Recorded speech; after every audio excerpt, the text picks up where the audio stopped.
These kits were initially part of a pilot project which was led by the Ministry of Education in conjunction with the Erdiston Teachers Training College, which would have resulted in over 140 teachers being trained and 2,602 students at across 50 schools at the nursery, primary and secondary level participating in a robotics program at their respective schools.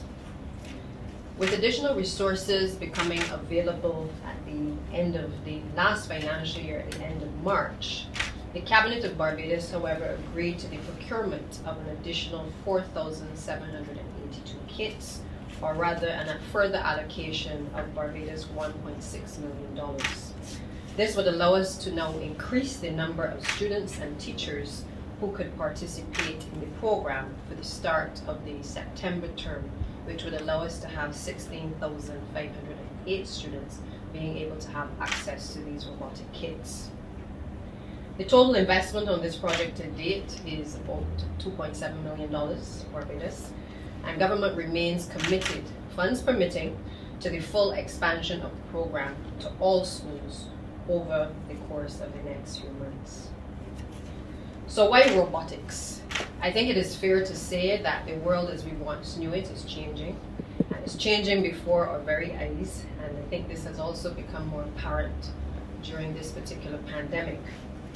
According to the 2016 Future of Jobs report of the World Economic Forum, approximately 65% of the students who entered school in that year will work in jobs which do not currently exist. These jobs will be based on and enhanced by the use of technology. If our students are to be competent to operate in these jobs and to assist Barbados in regaining a sustainable economic development path, it is imperative that the education system prepare them to not only manipulate and utilize the technology, but more importantly, to participate in the development of the technology. This program is a program that is going to cause our children to think in that kind of way.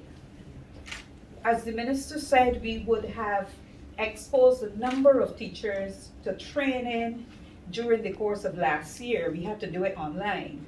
And it probably is not a bad thing that we had to do it online, because teachers have seen what can be achieved in an online setting, and they would have had practice in doing this in an online setting, so they have been able to engage the students in that online setting. And those teachers were so excited to do these things.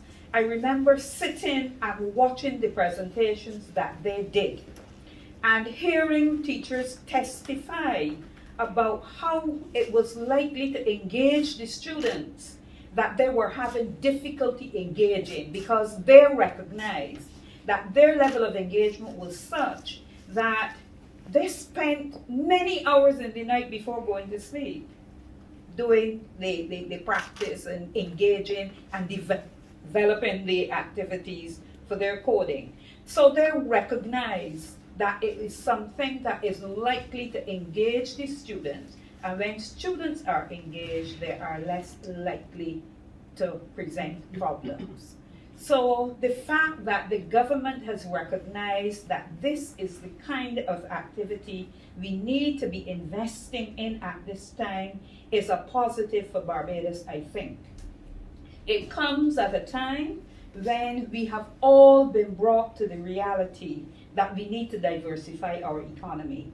We have seen what has happened to our tourism product in the last year as a result of the impact of COVID-19.